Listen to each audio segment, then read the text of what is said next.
oui, la présidence française va commencer donc le 1er juillet prochain. Ce sera, entre guillemets, la dernière présidence française, puisque si le traité de Lisbonne est ratifié, nous aurons un président élu pour 2 ans et demi, renouvelable une fois, comme vous le savez.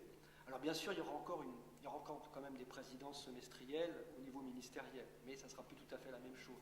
Donc on peut parler de dernière présidence française, et ça sera la première en tous les cas pour le président Sarkozy, et je suppose qu'il voudra la réussir. On se met à sa place.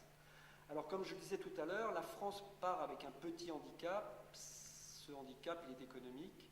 C'est vrai que son endettement public, ses déficits ne plaident pas en sa faveur et plombent un petit peu son autorité et son influence. Soyons lucides sur cet aspect des choses. D'un autre côté, le président Sarkozy a beaucoup fait pour finalement relancer l'Europe grâce au mini-traité, enfin au traité réformé, ce qu'on appelle maintenant le traité de Lisbonne, et donc ça c'est quand même quelque chose qui a été très très bien reçu par ses partenaires. Donc les grands thèmes de la présidence française, alors le plus difficile sera peut-être la réforme de la politique agricole commune. Les discussions vont commencer très rapidement, dès 2010, puisqu'on parlera des perspectives financières. Donc, comme vous savez, la PAC absorbe la plus grosse partie du budget européen, qui ne représente, précisons-le, que 1% du PNB communautaire. C'est quand même pas énorme. Aux États-Unis, c'est 20%, le budget fédéral, c'est pour vous montrer la disparité. Mais évidemment, la PAC a beaucoup, la PAC telle qu'elle est conçue actuellement a pas mal d'adversaires. Alors la Commission européenne a proposé une nouvelle réforme. En fait, la PAC ne cesse de se réformer. Depuis la grande réforme de 1992, il y en a eu une seconde assez importante en 2003, là, il y en a une nouvelle qui est en vue. Donc c'est un processus continu, si je puis dire. Et donc que veut la Commission européenne? Ce qu'elle propose, c'est un découplage encore plus profond entre d'une part les aides qui sont accordées, les aides directes qui sont accordées aux agriculteurs et le niveau de leur production. Autrefois, comme vous savez sans doute, ils étaient surtout rémunérés sur la production, ce qui fait qu'on avait trop de lait, trop de beurre, trop de blé, etc., parce que la production était trop extensive. Aujourd'hui, bon, c'est un peu différent, c'est davantage planifié. La Commission veut également renoncer aux jachères, en pensant que maintenant c'est plus nécessaire. Enfin, vous voyez, il y a quelques propositions comme ça. Alors, la France suit ça évidemment avec intérêt, parce qu'elle est le premier bénéficiaire de la politique agricole commune. Mais je dois dire qu'il y a un élément nouveau qui intervient dans le débat, et personne ne sait exactement comment l'évaluer. C'est-à-dire qu'aujourd'hui, il y a une crise des matières premières, notamment agricoles. Il n'y a pas assez de lait, il n'y a pas assez de blé. Donc peut-être qu'on va s'apercevoir que finalement réduire la production, limiter telle ou telle chose, n'est pas la bonne méthode. Il va peut-être falloir réviser, il y a peut-être aussi le problème de l'énergie avec les biocarburants. Vous voyez, il y a peut-être une nouvelle façon aujourd'hui d'aborder la politique agricole commune de demain. Alors moi je ne suis pas un expert, mais je présume que ça va jouer, ça va peser sur le débat pour la redéfinition de cette politique agricole commune. Et en tous les cas, je pense qu'il faudra une politique de régulation qui n'aura pas laissé l'agriculture au libre marché, à la libre concurrence. L'agriculture, les produits agricoles, c'est pas comme un téléphone portable ou une télévision, c'est quand même pas la même chose, vous comprenez? On ne peut pas en parler de la même façon. Et en plus, il y a des hommes évidemment derrière, il y a des pays, il y a des territoires, il y a un développement rural auquel il faut vraiment prêter très attention. Donc, il y a aussi l'avenir de nos paysages. Enfin, vous voyez, c'est très très complexe. En même temps, chacun sait que c'est très très difficile de gérer tout ça, puisque vous avez, vous prenez le grand céréalier, par exemple, de la Beauce, n'a évidemment pas les mêmes problèmes que le petit éleveur de montagne, ou celui qui élève des moutons dans les alpages.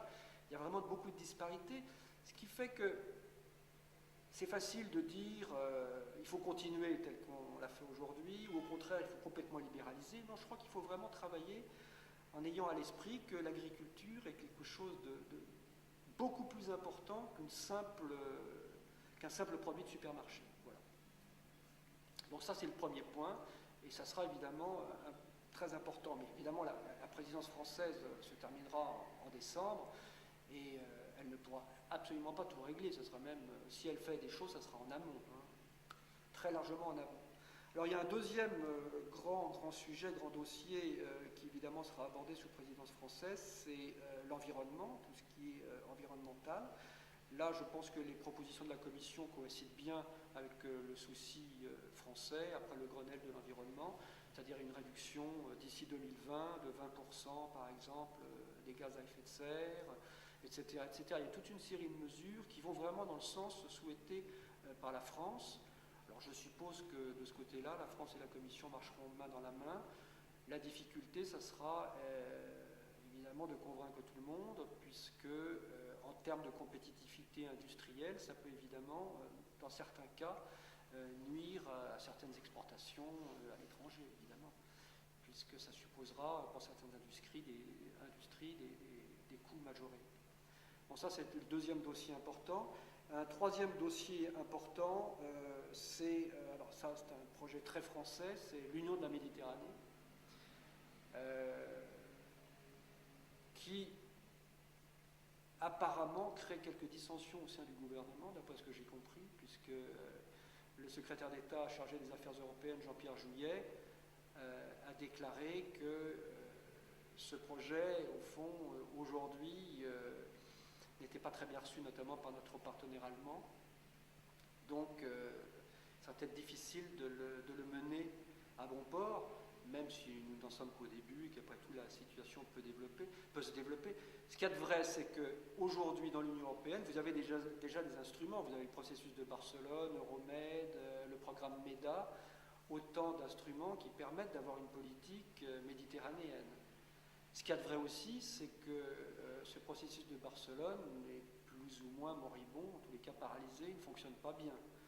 Alors pas uniquement à cause de l'Union européenne, mais essentiellement à cause des pays méditerranéens, il faut dire les choses comme ils sont, qui ont beaucoup de mal à coopérer entre eux. Et puis évidemment, tout ce qui est méditerranéen est un peu plombé, si je puis dire, par le problème israélo-arabe, qui rejaillit régulièrement, de façon récurrente, sur finalement les positions des gouvernements X, Y et Z. Donc c'est très compliqué. Alors l'idée française est assez belle dans la mesure où effectivement elle permet quand même d'essayer de relancer ce processus à sa manière, d'une manière un peu différente, en y intégrant des grandes questions comme la lutte contre le terrorisme, l'immigration, le co-développement.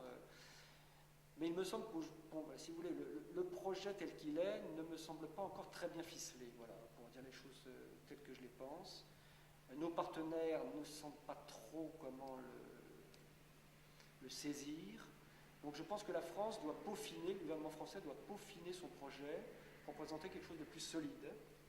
Et il sera toujours temps, évidemment, c'est un projet de longue haleine, ce ne sera pas en claquant dans les doigts, bien entendu.